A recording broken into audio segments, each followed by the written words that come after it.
بالکل دیوالیہ پن کے کنارے پہ چھوڑ گیا عمران خان. نعرے لگایا کرتا تھا اور کھوکھلے نعرے تھے سارے, اور لانے والوں کو بھی پتا تھا یہ کھوکھلا آدمی ہے. تو لانے والوں سے بھی پوچھا جائے گا کہ کیوں لے کے آئے تھے اس کو. عمران خان کو تو پوچھا ہی جائے گا, ان کو بھی تو پوچھا جائے گا جنہوں نے فیصلے دیا عدالتوں میں بیٹھ کے, جو پروجیکٹ عمران کو تخلیق کر رہے تھے, نیا پاکستان بنانے چلے تھے. جی آپ کا کیا کام ہے, آپ نیا پاکستان بنائیں؟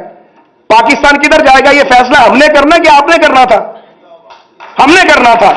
جو لوگوں کے اندر رہتے ہیں, فیصلے کوئی اور کر رہا تھا. کبھی آر ٹی ایس کے ذریعے نتائج بدلے گئے, حلقے توڑے گئے, ہماری قیادتوں کو ہمیں چور بنا کے پیش کیا گیا. ہم اپنے گھر چھوڑ آئے پار, ہم حاضر ہو کے آئے, سب کچھ چھوڑ آئے. اچھے خاصے کھاتے پیتے لوگ تھے ہم میں سے بہت سارے, یہاں آ کے ہاتھوں پاؤں سے کام کرنا پڑا. ہم غدار ہو سکتے ہیں جنہوں نے یہ ملک بنایا ہے؟ تو فیصلہ تو ہم نے کرنا تھا کہ پاکستان کدھر جائے گا. فیصلہ کوئی اور کرتا رہا یہاں پہ. یہ قبول نہیں ہے بالکل بھی, یہ ناقابل قبول ہے. اور افسوس ہے اور تف ہے عمران خان تمہارے اوپر, تف ہے تم پہ کہ جو بات میاں نواز شریف کو سمجھ آ گئی, جو پیپلز پارٹی کو سمجھ آ گئی, تمہیں سمجھ کیوں نہیں آئی؟ چلو تم نے ایک بار واردات کر لی, ایک بار تو سبوں نے واردات کی, تم پھر واردات کرنا چاہتے ہو, تم پھر آوازیں دے رہے ہو کہ مجھے لاؤ اور تخت پہ بٹھا دو. کتنے اممیچیور آدمی ہو تم, کتنے سطحی شخص ہو تم, کتنا افسوس ہے. کیا میں آپ کو سمجھتا تھا اور کیا آپ نکلے ہیں؟ کتنا تعلق تھا آپ کے ساتھ, کیا کیا آپ نے؟ یہ نیا پاکستان ہے, یہ ریاست مدینہ بنائی تھی آپ نے. جھوٹ ہی جھوٹ, جھوٹ ہی جھوٹ, جھوٹ ہی جھوٹ, گند ہی گند. اتنا گند تو کبھی کسی نے نہیں ڈالا جتنا خان صاحب آپ نے ڈال دیا. اور شرم ابھی بھی نہیں آ رہی. اب اسمبلیاں توڑوانے چلے آپ, پھر توڑوا بھی نہیں سکتے. توڑو کے پی کی اسمبلی, کیوں نہیں توڑتے؟ ہمت ہے, نہیں توڑ سکتے. تو یہ بڑکیں کیوں لگاتے ہیں؟ جو بھی بڑک لگائے گا وہ میں ہوں, وہ عمران خان ہو یا کوئی اور ہو, وہ اس ملک کا مستقبل نہیں ہو سکتا.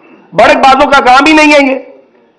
تو میں آج کے دن یہ کہنا چاہتا ہوں کہ اگر جان چھڑانی ہے اس عذاب سے, جو عذاب بار بار آ جاتا ہے پاکستان پہ, کبھی کسی شکل میں کبھی کسی شکل میں, تو پھر سیاسی جماعتیں مہربانی کر کے رحم کریں, اپنے اندر الیکشن کروائیں, الیکشنوں کے ذریعے قیادت کے فیصلے کریں.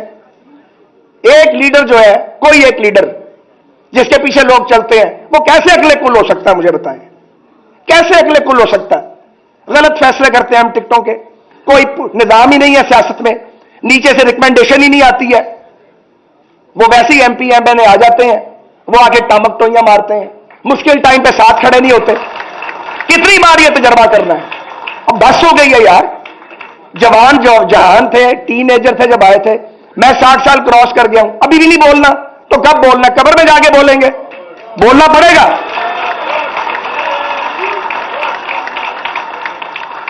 آپ یقین کریں, آپ یقین کیجئے, یہ جو پروسیس تھا, یہ جو عدم اعتماد ہوا, میں اون کرتا ہوں, میں اس میں پوری طرح شامل تھا. ایاز صادق صاحب شامل تھے, رانا ثناء اللہ خان صاحب تھے, ہم تینوں لگے ہوئے تھے اپنے کام پہ. بالکل ٹھیک کیا, ہمیں یہ کرنا چاہیے تھا. لیکن جب کیبنٹ بن رہی تھی, میں نے شہباز صاحب کی منت کی, میں نے کہا مجھے وزیر نہ بنائیں, پوچھ لیں آپ شہباز صاحب سے. لیکن وہ انہوں نے کہا کہ تم لوگوں نے مجھے آگے کیا, اب تم لوگ کہتے ہو کہ تم نے ساتھ کھڑے نہیں ہونا. جواب کوئی نہیں تھا. یقین کریں کوئی دلچسپی نہیں ہے اقتدار کے اندر رہ گئی. اسمبلی کے الیکشن کے اندر وہ والی دلچسپی نہیں رہ گئی ہے. کروڑوں روپے لگا کے آپ اسمبلیوں میں آئے, یہ جمہوریت ہے؟ اس کو خراب کون کرتا ہے؟ اس کو خراب وہ کرتے ہیں جو مارشل لا لگاتے ہیں. اس کو خراب وہ کرتے ہیں وہ ججز جو نظریہ ضرورت کے تحت فیصلے دیتے ہیں. ریکاؤنٹنگ نہیں کرنے دینی, اٹھا کے پھینکا ثاقب نثار کیس کو. تم ہو کون؟ تم کیسے انصاف نہیں دو گے؟ نہیں دیا انصاف. میں نام نہیں لیتا. جیلوں میں جب آپ لوگوں کو بلا کے کہتے ہیں کہ وزیر اعلیٰ بن جاؤ اور فارورڈ بلاک بناؤ, شرم آتی ہے؟ ارد گرد ہیں ہمارے کردار. میں نام نہیں لیتا. جب آپ کو پوچھیں کہ کہاں سے الیکشن لڑیں گے, آپ کہیں اپنے حلقے سے, اور آپ اس کے بعد کہیں وہ تو آپ ہار جائیں گے. آپ کو کس نے بتایا تھا کہ ہم ہار جائیں گے؟ یہ تو آپ نے کام کیے ہوئے ہیں. پھر کہتے ہیں بولیں نہیں لوگ کیوں نہیں بولیں گے؟ لیکن آج میں آپ کو یہ گزارش کرنا چاہ رہا ہوں, آج نہیں, میں کئی دن سے یہ کہہ رہا ہوں کہ ذمہ داری اب سیاستدانوں پہ 100% پڑ گئی ہے. کیونکہ اگلے غیر سیاسی ہو گئے ہیں. اگلوں نے ڈکلیئر کر دیا کہ ہم غیر سیاسی ہیں. تو پر اب یہ ذمہ داری پالیٹیشنز پہ ہے. اور مجھے سمجھ نہیں آتی ہے عمران خان کو ڈر کس چیز کا ہے. بھائی اب اپنے قدموں پہ کھڑے ہو جاؤ نا, چیخیں کیوں مار رہے ہو؟ ہم بھی تو جیلوں میں جاتے ہیں, ہنستے ہنستے جاتے ہیں, ہنستے ہنستے آ جاتے ہیں. اللہ نہ کرے آپ جیل میں جائیں, پر اگر جانا پڑے تو حوصلہ کرو. نواز شریف کو ڈسکوالیفائی کیا سازش کے تحت کیا. کیا کیا تھا نواز شریف نے؟ کیا گناہ تھا نواز شریف کا کہ وہ جدید پاکستان بنا رہا تھا؟ اس نے میرٹ کی, پاسبانی کی, اس نے پاکستان میں 5.8 جی ڈی پی لے کے آیا نواز شریف. ہر جدت جو ہے اس ملک میں نواز شریف اور شہباز شریف لے کے آئے. یار بات کرنے دو پلیز. ہر جدت وہ لے کے آئے. تو مجھے یہ بتائیے کہ ان کی یہ قسمت تھی, ان کا مقدر تھا. بیٹی اندر, بیوی بستر مرگ پہ, 3 بار کا منتخب وزیر اعظم جناب کبھی 40 دن کے لیے اٹھا کے لے جاتے ہیں, کبھی اس کو وہاں پہنچا دیتے ہیں جہاں پہ انسان زندگی موت کی لڑائی لڑتا ہے. مقدر والا نواز شریف ہر بار بچ جاتا ہے, بے نظیر نہیں بچی, وہ اللہ کے پاس چلی گئی. تو یہ تو ہوتا رہے گا آئندہ بھی اگر سیاستدان سنجیدگی اختیار نہیں کریں گے, اگر گالی گلوچ کی سیاست کریں گے, الزامات کی سیاست کریں گے. پھر کہتے ہیں جی وہ اللہ تعالیٰ روکتا ہے کہ کسی کے عیب نہ اچھالو. اب یاد آیا جب آپ عیب اچھالتے تھے, جب جھوٹے الزام لگاتے تھے, حیا نہیں آتی تھی آپ کو؟ جب آپ لوگوں کو جیلوں میں ٹھونستے تھے, بیوی بستر مرگ پہ ہے, بیٹی کو باپ کے سامنے پکڑتے تھے. اب کہتا جی قمر جاوید باجوہ جو ہے وہ اکیلا ذمہ دار تھا. نہیں, وہ اکیلا ذمہ دار نہیں تھا, تم شامل تھے, تم بینیفیشری ہو. وہ تو چلے گئے ہیں, تم موجود ہو. یہ گلے میں ڈھول پڑے گا سیاستدانوں کے. تاریخ جب وہ پالیٹیشین کو پوچھتی ہے تو سیاستدان پھر اپنی ذمہ داری کا مظاہرہ کر لینا, کرے ایک میثاق جمہوریت کو ایکسٹینڈ. کیوں نہیں کرتے؟ اتنا بڑا ڈاکومنٹ ہے میثاق جمہوریت جو میاں صاحب اور محترمہ کے بیچ طے ہوا, وہ مستقبل تھا پاکستان کا. میں بطور ایک سیاسی کارکن اس دن ایک ہوپ تھی, عرصے کے بعد میرے دل میں آئی کہ یار یہ پاکستان کی پالیٹکس بدل گئی ہے. کچھ بھی نہیں ہوا. ابھی ہمارا کام ہے ہم ہی کر لیں, ہم میثاق جمہوریت کو ایکسٹینڈ کریں. سب سے پہلے پی ڈی ایم کو پیش کیا جائے, پھر پی پی پی تو پہلے ہی شامل ہے, اے این پی کو پیش کریں, اور عمران خان بھی ہمت کرے. آنا واپس ہمارے پاس ہی ہے آپ نے خان صاحب, لیکن آئیں گے ٹکریں کھا کے. ابھی 2-1 سال ٹکریں کھانی ہے آپ نے, ٹکریں کھا کے آپ نے واپس لوٹنا ہے. میں جانتا ہوں اچھی طرح کوئی کسی کو سیاست سے مائنس نہیں کر سکتا, سزاؤں سے کوئی پالیٹیشین مائنس نہیں ہوتا, ورنہ ملائیشیا میں انور ابراہیم مائنس ہو جاتا. کوئی مائنس نہیں ہوتا, لیکن خجل خراب ہوتا ہے. تو جو دوسروں کو خجل خراب کرتا ہے وہ خود کیسے بچے گا؟ یہ تو وبال ہے قدرت کا, مکافات عمل ہے, آنا ہی آنا ہے. لیکن آج میں یہ کہنا چاہوں گا, بات لمبی ہو گئی ہے, ہم نے سننا تو ان مقررین کو ہے, میں اپنی بات لے کے آپ کے ساتھ بیٹھ گیا ہوں کہ پاکستان کی سیاسی جماعتوں کو سول سرچنگ کرنی چاہیے سنجیدگی کے ساتھ, میری جماعت سمیت سب کو, کہ ہم کھڑے کہاں ہیں, ہمارا نیریٹو کیا ہے, پاکستان کے مستقبل کو کیسے لے کے جانا ہے. ہر جماعت کو اپنے اندر جمہوری ادارے بنانے چاہیے جو نہیں بنائے جا رہے, اپنے دفاتر قائم کریں, گراس روٹ لیول تک جائیں, اپنے پولیٹیکل ورکر کے ساتھ مکالمہ کریں, کوسچن آنسر سیشن کریں. اس لیول پہ جمہوریت کو لے کے جائیں کہ ریکمنڈیشن کون ٹکٹ لے گا, کونسلر کا, ایم پی اے کا, ایم این اے کا, نیچے سے آئے.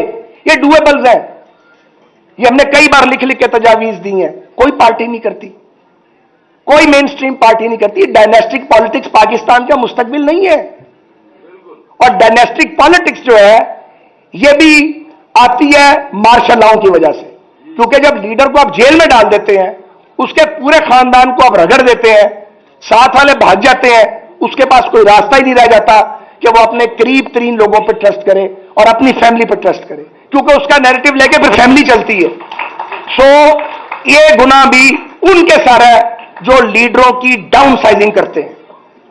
مگر لیڈران کو بھی سوچنا چاہیے کہ وہ اپنی جماعتوں کے اندر جمہوری انتخابی سیاسی عمل کو چلائیں. 2022 کے اندر پرانی سیاست نہیں چل سکتی. آگے آپ کو نئی پالیٹکس لے کے جائے گی, اپنا نیریٹو ڈیموکریٹک نیریٹو لے کے جائے گا. اور پھر یہ تو پنجاب ہے, یہاں آپ کھل کر بات کر لیتے ہیں. چھوٹے صوبے ہیں جن کے بغیر پاکستان مکمل نہیں ہوتا. یہ بڑی خوش بختی ہے کہ پی ڈی ایم موجود ہے. یہ بڑی خوش بختی ہے کہ ایک اتحادی حکومت بنی ہے, تقریباً قومی حکومت ہے, ایک پارٹی کو نکال کے. یہ بہت بڑی بات ہے. اس کا بظاہر شاید پتہ نہ لگ رہا ہو فائدہ, اس کا بڑا فائدہ ہے. جب کوئی ڈیسیجن ہوتا ہے پھر وہ ایک یا دو جماعتیں نہیں کرتی, ہم سب مل کر کرتے ہیں. عمران خان صاحب لڑائی رکھیں آپ, آخری بات, ضرور لڑیں, اپنا نیریٹو بھی بنائیں. ہم بھی آپ سے لڑیں گے, ہم اپنے نیریٹو کے ساتھ لڑیں گے, لیکن جمہوریت اور سیاست کی ریڈ لائنز کو کراس نہ کریں. آپ خود بھی خراب ہوں گے, سیاسی عمل کو بھی خراب کریں گے.